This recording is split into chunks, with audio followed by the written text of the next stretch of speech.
Assalamualaikum warahmatullahi wabarakatuh.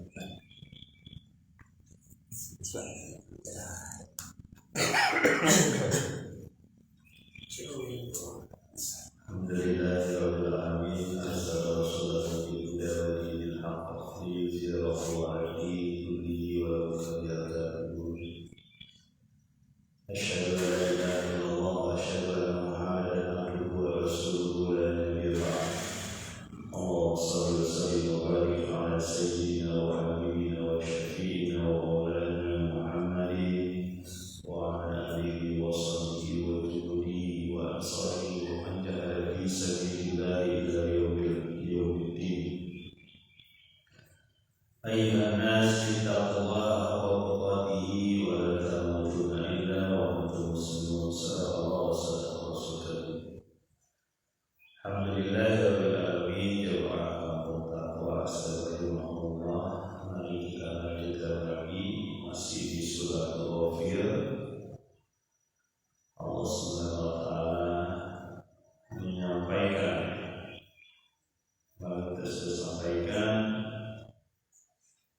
bahwa betapa orang-orang beriman mempunyai kesamaan terhadap makhluk lain yang beriman, yaitu para malaikat. Makhluk malaikat yang memiliki arsy, yang berada di sekeliling arsy, mendoakan kaum mukmin agar memasukkan, agar Allah Subhanahu wa taala memasukkan ke Jannatul Adn, Jannah Adn. Dan para malaikat juga mendoakan keluarganya kaum mukmin, mulai dari bapaknya, mulai dari pasangannya, hingga ke anak cucu turunannya, agar sama-sama dimasukkan Allah ke dalam surga. Itu adalah kabar gembira yang luar biasa yang diberikan Allah kepada kita, bahwa makhluk beriman bukan cuma manusia, ada jin juga, ada malaikat, bahkan seluruh alam ini beriman kepada Allah. Hanya orang kafir saja yang jumlahnya sangat kecil dibanding makhluk yang Allah ciptakan. Dan mereka, para malaikat, juga mendoakan agar kaum mukminin jauh dari kejahatan, jauh dari siksa Allah Subhanahu wa taala. Dan mereka mengatakan bahwa siapa yang diselamatkan dari siksa Allah, maka itulah kemenangan yang besar. Kita lanjut di ayat ke-10 surat Ghafir. Ustaz Abu Zaid, selamat datang. Kita lanjut di surat Ghafir, ayat yang ke-10. Surat ini surat yang ke-40. Bismillahirrahmanirrahim. Innal ladzina kafaru yunadawna lamaqatullahi akbaru min maqatikum anfusakum idh tud'auna ilal imani fatakfurun. Sesungguhnya bagi orang-orang yang kafir, orang-orang yang ingkar, orang-orang yang berada di neraka, diseru pada mereka bahwa lamaqatullahi akbar, kebencian Allah lebih besar daripada maqatikum anfusakum, kebencianmu terhadap dirimu sendiri. Ketika kamu diseru kepada iman, maka kamu mengingkar. Jadi di dalam neraka, di dalam azab ini berbeda dengan sebelumnya. Ya, sebelumnya malaikat mendoakan kaum mukmin untuk masuk ke Jannatul Adn. Sementara sisi lainnya, lainnya adalah suasana di mana azab yang menyala-nyala di neraka. Ada orang-orang kafir, orang-orang yang ingkar ini. Disampaikanlah kepada mereka bahwa kebencian Allah,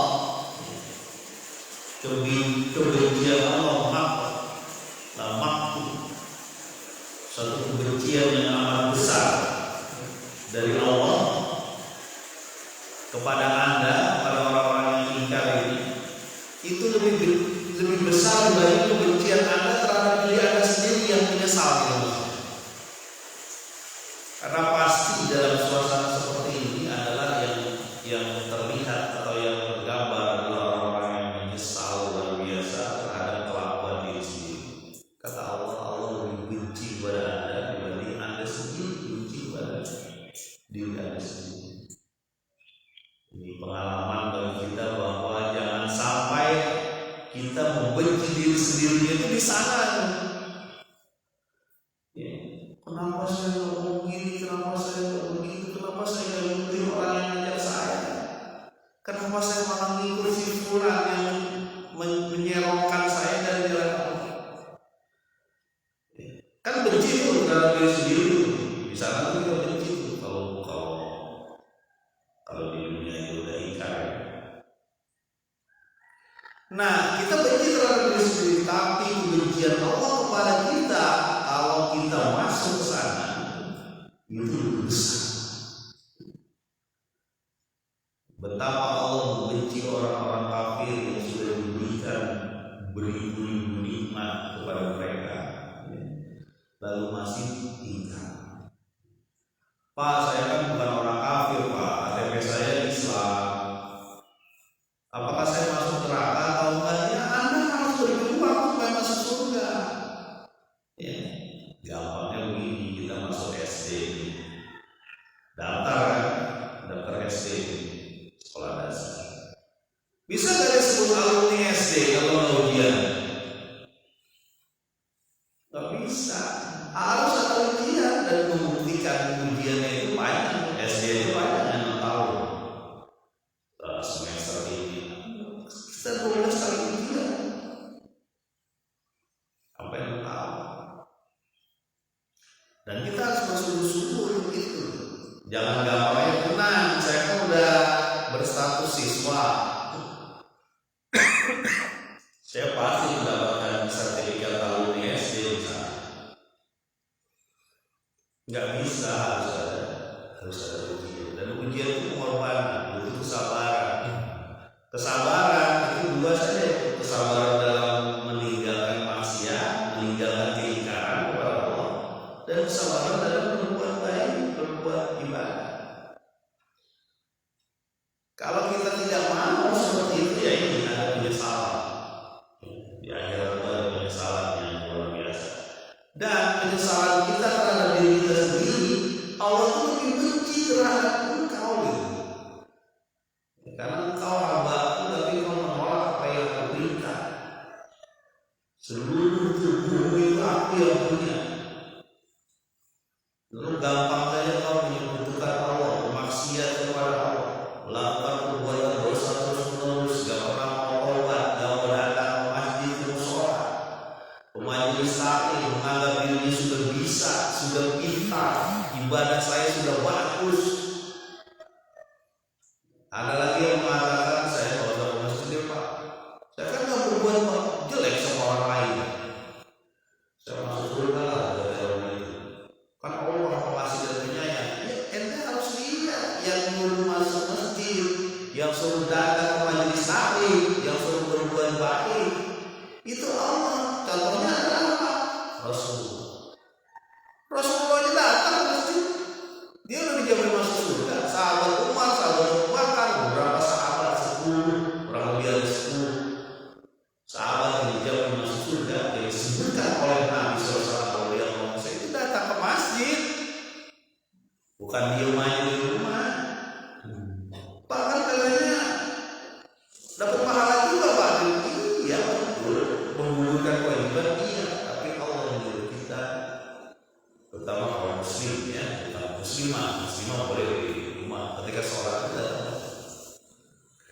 Tapi muslimah juga itu punya kewajiban ta'lim, punya kewajiban ikut kegiatan menuntut ilmu. Ya, jangan waktu kosong aja, saya waktunya kosong ini. Anda harus sisihkan waktu Anda untuk menuntut ilmu sehingga iman Anda semakin lebih kuat. Saya kan sibuk Pak, kerja sama sini. Oh, saya udah capek Pak. Sisihkan waktu. Ya. Betapa Allah memberikan kita waktu 24 jam dan semua sama. Baik di bumi selatan, bumi utara atau bumi tengah kita ini tropis ya, daerah khatulistiwa tetap sama 24 jam waktunya. Tapi kenapa ada orang yang bisa, kok kita nggak bisa? Makanya saya sebutnya ada gelar di belakang MBA, manusia banyak alasan. Mudah-mudahan bukan kita. Ini kita bisa nyesal misalnya. Nah, lamaqullahi akbaru min maqtikum anfusakum idh tud'auna ila iman fatakfurun. Masalahnya adalah ketika orang diserukan kepada iman lalu mereka ingkar. Itu masalahnya. Diserukan kepada iman, datanglah kau, lakukan kebaikan sebanyak mungkin, lalu lakukan sedekah, bahkan sedekah itu banyak sekali, bukan cuma duit. Ya. Namanya sedekah itu kan kalau kita mikirnya itu ngasih duit ya, ngasih barang, bukan. Senyum aja tawasul fi wajhi akhika sedekah. Senyum aja sedekah. Ya. Senyum sedekah. Bahkan contoh gampang nih, orang yang azan ya. Tentang azan ya. Sering azan. Saya sering ingetin juga sama anak, ketika azan itu orang yang mendengarkan, makhluk yang mendengarkan azan itu bersolawat kepada Anda, artinya mendoakan Anda supaya masuk surga, supaya mendapat kebaikan dari Allah. Seluruh yang mendengar. Pada saat azan kan setan lari terbirit-birit kan. Ketika udah selesai qomat baru setan datang lagi tuh, bisik-bisik. Itu pun sedekah, sedekah, ma'ruf, baik. Bahkan kata Nabi, menyingkirkan duri jalan saja bagian dari kebaikan. Artinya duri ya cuma duri, berarti membentukkan jalan yang baik, merapikan atau beberapa. Ini saya lihat kampung ini udah mulai sensitif. Sensitifnya begini Pak, kalau ada yang kira-kira nggak benar di jalan atau di apa dirapihin. Alhamdulillah tuh Pak, lihat bagus. Oh ini kayaknya nggak boleh dirapihin sama ini. Kemarin kita sudah mulai itu tuh Pak, apa namanya, memisahkan sampah. Nah itu sudah bagus tuh, saya lihat Masya Allah. Sekarang mama itu sudah mulai mikir ada sesuatu yang bisa kita sedekahkan walaupun bentuknya sampah gitu. Alhamdulillah, mudah-mudahan semakin bagus kamu. Ya malah takwa dari Allah, kita lanjut lagi. Jadi masalahnya adalah ketika kita diseru kepada iman lalu kita ingkar, itu masalahnya. Macam-macam alasannya. Nanti deh Pak, kalau saya udah punya rumah, sekarang saya masih numpang sama bapak saya, sama mertua saya. Ya kan kadang-kadang begitu ya Pak ya. Kadang-kadang kita berpikir setelah waktu kita longgar baru kita ibadah, nggak bisa. Kalau waktu longgar nanti masalahnya banyak coba. Tahu banyak orang ketika longgar kena stroke, ketika longgar kena masalah. Jadi ibadah itu, ini kata lagi, bagaimana memulai kebaikan, mulai dari diri sendiri, mulai saat ini, mulai dari hal yang kecil. Mulai dari sendiri ya juga binafsi ya, binafsika. Jadi engkau mulai dari diri sendiri aja kita jalan. Mulai dari saat ini, sekarang, jangan nunda-nunda. Ya. Jangan nunda-nunda, namanya kita nggak tahu siapa yang menjamin kita 2-3 detik lagi masih hidup. Ada yang bisa jamin? Nah, Idza ja'al maut, ketika datang maut sudah selesai. La yastakhiruna sa'ah, nggak bisa diakhirkan. Wala yastaqdimun, nggak bisa dimajuin, nggak bisa. Kalau sudah datang ya Ijroil gitu ya, daftarnya udah ada, lalu kita majuin atau mundur nggak bisa. Oh maaf ya Ijroil, saya boleh sedekah gimana ini? Saya masih ada duit untuk memegang kantong aja nggak bisa pada saat itu. Narik uang dari kantong kalau dari Ijroil datang ya tidak ada kita roti ya wakil ketika nyawa sudah ada di kerongkongan, di tenggorokan, ditanya sama dia siapa yang bisa mengobati Anda. Wakilaman roh, siapa yang bisa mengobati Anda kalau nyawa sudah di tenggorokan, di kerongkongan? Ngambil dulu tangan kita itu ke mana, ke kantong ini dia satu. Jadi masya Allah, ayo segeralah. Ini diseru kepada iman nih. Insya Allah hampir seminggu berapa kali ya. Nah, pagi kadang-kadang saya juga nggak bisa ya. Tapi banyak lah, bukan cuma saya, banyak orang yang menyeru kepada iman. Ada Pak Ustaz, ada Pak Kiai, ada Habib, ada ulama, bahkan ada teman kita, teman kerjaan kita yang ingin kita jadi loh. Teman kerjaan yang ingin soal sunnah, lu kerja wahai gitu. Itu banyak ya. Ayat selanjutnya, ayat ke-14. Ayat ke-12. Qalu rabbana amatana sanatain wa ahyaitana sanatain fa'tarafna bi dzunubina fahal ila khurujin min sabil. Mereka berkata, orang-orang yang menyesal di neraka ini, Rabbana, wahai Tuhan kami, amatana sanatain wa ahyaitana sanatain, Engkau telah mematikan kami 2 kali, telah menghidupkan kami 2 kali. Fa'tarafna bi dzunubina, kami mengakui dosa-dosa kami. Fahal ila khurujin min sabil, maka adakah jalan kami keluar dari sini? Baru dia ngomong Tuhan kami. Robbana, ngomong gitu. Sebelumnya buru-buru ingat. Iya, banyak. iya, gitu kan. Sebelumnya buru-buru ingat, di sini dia ngomong Robbana, Tuhan kami, Allah Tuhan kami. Amatana sanatain, Kau telah mematikan kami 2 kali. Ya. Baru sadar dia dimatikan 2 kali. Pertama mati ketika dari sesuatu yang tidak ada jadi hidup kan, Pak. Hidup terus mati. Dia nggak nyangka bakal ada kematian lagi, nanti dihidupkan lagi, dimatikan lagi, bahkan berkali-kali. Ya. La yamutu wa la yahya, tidak hidup dan tidak mati. Makanya disebut, wahai Tuhan kami, Kau telah menghidupkan kami 2 kali, mematikan kami 2 kali. Artinya itu jumlah bilangannya, bukan cuma sekali kan.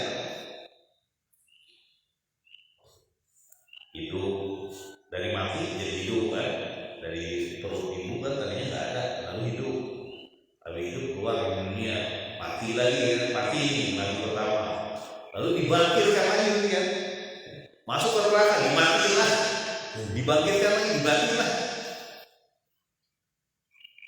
Ya. Jadi mereka bilang, Engkau telah mematikan kami 2 kali, menghidupkan kami 2 kali. Apa yang dia bilang selanjutnya?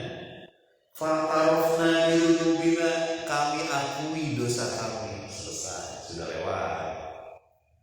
Anda itu sudah ada dalam tahap yang tidak bisa kembali lagi ke dunia. Tapi mereka itu masih berharap gitu, Pak. Ya. Fahal ila khurujin min sabil, maka ya Tuhan kami, adakah jalan, sabil jalan, khuruj jalan kami keluar dari tempat ini. Jalan kami keluar dari siksaan yang maha dahsyat yang abadi, adakah jalan? Ya, ini kan bahasa kepahitan, Pak. Pahit. Bahasa yang tidak mengatakan dalam kondisi yang sudah tidak bisa apa-apa lagi. dalam kondisi dipalu, disiksa. Bahkan bahasa ejekan, yang ada itu ejekan aja tempat kayak gitu. Dulu kamu disuruh kepada iman, lalu kamu diam, lalu kamu ngeles, lalu banyak cara kamu untuk tidak datang. Disuruhkan kepada Nabi SAW, disuruhkan dilanjutkan dengan para ulama dan sebagainya, para ustadz, sampai hari ini dan nanti sampai hari kiamat. Lalu Anda diam saja, tidak bergerak kaki Anda untuk datang. Yud'auna ilal iman, kamu diseru kepada iman, lalu kamu takut, kamu ingkar.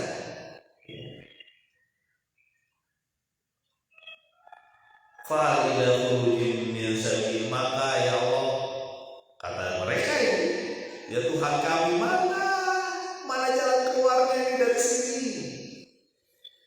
Saya gambarkan sedikit, batu yang ditaruh di pinggir neraka dari atas, itu dilempar, itu suara batu itu baru terdengar setelah 70 tahun. Bayangkan di dalam. Iya Pak. Kita kalau lempar batu dari pinggir jurang kali paling 2-3 detik nyampe kan Pak. Ini 70 tahun batu itu baru sampai dasar neraka. Saya gambarkan ini betapa Allah menciptakan makhluk yang namanya neraka, dan itu gak perlu minta terus Pak. Neraka itu minta terus, penuhi kami, biar untuk membakar orang-orang ini.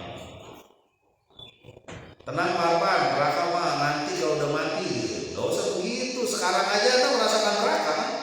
Kalau orang yang gak beriman pasti neraka Pak. Orang ini gak beriman, dia pasti merasakan neraka di dirinya, di keluarganya. Walaupun kesannya dia mewah, mungkin punya harta, bisa saja hartanya dari jalan yang gak benar, karena dia tidak beriman. Jadi yang namanya dosa itu dibalas di dunia dan dibalas di akhirat. Begitupun yang pahala itu dibalas di dunia, dibalas di akhirat. Kan ada orang yang gak punya apa-apa, tapi kok hidupannya kayaknya nyaman gitu ya. Walaupun dia berat sana sini, tapi dia tetap jalan, tetap bisa melanjutkan kehidupan. Kemudian anak dan istrinya juga gak ada yang aneh-aneh gitu ya. Itu kan kenikmatan Pak. Anak istrinya ya alhamdulillah mau ikut apa yang dia katakan. Ada yang begitu. Jadi kemewahan itu bukan ukuran kebahagiaan, bukan. Kebahagiaan itu adanya di iman. Bisa tagline dari kebahagiaan itu adanya di iman. Dan itulah yang terjadi. Bagaimana para sahabat mampu bertahan hidup dalam perjuangan bersama Nabi SAW. Bilal mampu bertahan hidup ketika ditimpa batu yang demikian besar, ditindih, mungkin retak-retak itu paru-parunya atau apa, kita nggak kebayang. Sumayyah, salah satu budak wanita yang bertahan hidup, lalu dibunuh, ditobak. Dia tidak melepaskan keyakinannya kepada Allah. Ketika diminta untuk mengucapkan Hubal, Lata, Uzza, bukan Allah, dia tetap menyebutkan Allah sampai ditembak. Salah satu yang syahid di jalan Allah. Dan itu pun yang bisa kita pelajari dari kaum muslimin yang berperang, berjuang di jalan Allah di Indonesia misalnya. Ada Pangeran Diponegoro, ada Sudirman, berusaha untuk membebaskan diri dari kezaliman dengan takbir. Bung Tomo dengan takbir, termasuk Sudirman itu rajin sekali sampai sendal biasa buat wudhu ketinggalan aja Pak, dia bisa balik lagi Pak. Sudirman tuh Pak. Kan dia kan kemana-mana Pak, Barau kemana tuh, ada sendal yang biasa dia buat wudhu itu ketinggalan, dia balik lagi, dia utus orang untuk ngambil yang bisa dia pakai wudhu tuh, Masya Allah, sampai dia punya khusus sendiri sendal wudhu. Itu Sudirman tuh jenderal besar di Indonesia, sudah pernah kuda sampai sekarang namanya Haruna. Dengan cara itu Indonesia selamat tuh Pak. Itu orang-orang yang soleh. Ketika saya nonton film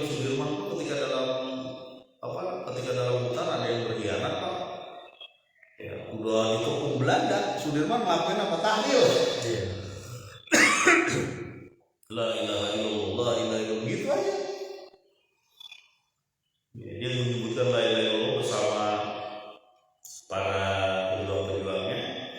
Lalu orang Belanda itu nggak tahu bahwa itu Sudirman, dipikir ustaz biasa aja. Ini mah ustaz yang di Kopo, bahasa kita gitu. Ada ini salah. Dulu kan gak ada WA, Pak. Iya. Kalau ada WA nih mukanya yang ini kan ya. Itu Sudirman, ada orang-orang yang luar biasa menyeru kepada Allah, berusaha mempunyai kekuatan. Jadi mudah-mudahan kita mengingat lagi bahwa jangan sampai terjadi penyesalan ya, yang kita lakukan nanti di sana, dicerca, dihina, kamu kemana aja. Sekarang baru ngomong Tuhan, baru ngomong Allah, Anda kemana wae. Ya. Mudah-mudahan kita tidak termasuk orang-orang tersebut. Subhanakallahumma wa bihamdika asyhadu an la ilaha illa anta astaghfiruka wa atubu ilaik. Assalamualaikum.